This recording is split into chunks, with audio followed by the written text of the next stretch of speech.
Title clear ટોક્સમાં ઘણા બધા સવાલો લોકો તરફથી પણ આવી રહ્યા છે કે મારે પ્રોપર્ટી લેવી હોય તો વિસ્તાર કયો પસંદ કરવો, ડેવલપ કે અંડર ડેવલપ? એ વાત થઈ શહેરના વિભાજનની. દાખલા તરીકે ગાંધીનગર શહેર છે તો એની આસપાસના 2-3 વિસ્તાર હું બોલું તો કુડાસણ છે, રાયસણ છે, પીડીપીયુ રોડ છે.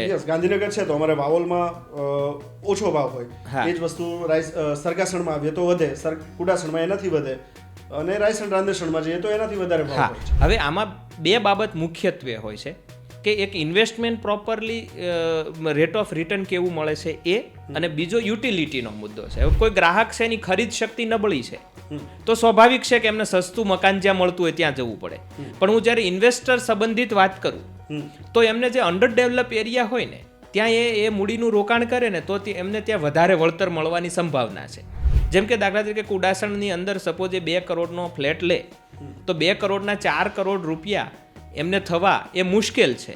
પણ એ જ વસ્તુ એ વાવોલમાં 25 લાખનો 2 BHK મકાન લે તો 50 લાખ રૂપિયા સરળતાથી થઈ જઈ શકે છે. એટલે અર્થશાસ્ત્રની વ્યાખ્યા એવી છે કે જે વિકાસશીલ એરિયા હોય ત્યાં કોઈ પણ ગ્રાહક હોય એને રેટ ઓફ રિટર્ન વધારે પ્રાપ્ત થતું હોય છે. કયું ઇન્વેસ્ટમેન્ટ આપણા માટે ફાયદાકારક, જમીનનું, રેસિડેન્શિયલનું કે કમર્શિયલનું?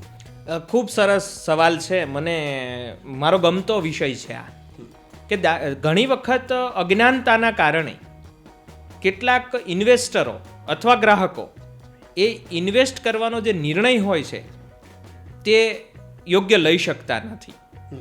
આમાં 2 થી 3 બાબતો હોય છે કે દાખલા તરીકે રેસિડેન્ટલ પ્રોપર્ટી હોય તો એમાં જે મળતો ગેઇન અને એમાંથી મળતું ભાડું એના કરતાં કમર્શિયલ પ્રોપર્ટીમાં એ વધારે મળતું હોય છે. પણ હવે પોતાની ક્ષમતા કેટલી છે. હવે દાખલા તરીકે હું તો એવું બી સૂચન કરીશ કે સૌથી વધુ રિટર્ન તો જમીનમાં મળે છે. તો જમીનનો બલ્ક અથવા જમીનનો કેટલો પ્લોટ એ ખરીદવા માટેની ખરીદ શક્તિ ધરાવે છે કે કેમ, તે સવાલ પણ એટલો જ મહત્વનો છે. હવે દાખલા તરીકે કોઈક એક પ્લોટની સ્કીમ હોય, 100 વારનો પ્લોટ એમને સપોઝ 15 લાખ રૂપિયામાં મળવા પાત્ર હોય તો એ જે પ્લોટવાળી સ્કીમ હોય ને એ જનરલી શું હોય કે એ આઉટ એરિયાની અંદર હોય કે ત્યાં શહેરની નજીક હોય અને આવનારા 10, 15, 20 વર્ષ પછી ત્યાં શહેરનું વિકસિત થવાના સંભાવનાઓ હોય.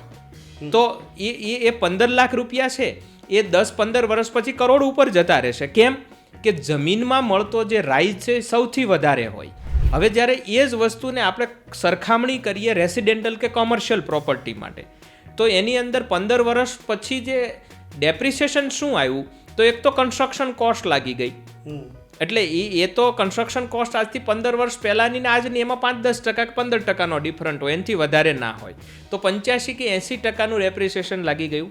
ત્રીજી એક સૌથી અગત્યની વાત એ છે કે જો તમારે ત્યાં 7 માળનું બિલ્ડિંગ હોય તો એ જમીનના 3 ભાગ થઈ ગયા એવું કહેવાય.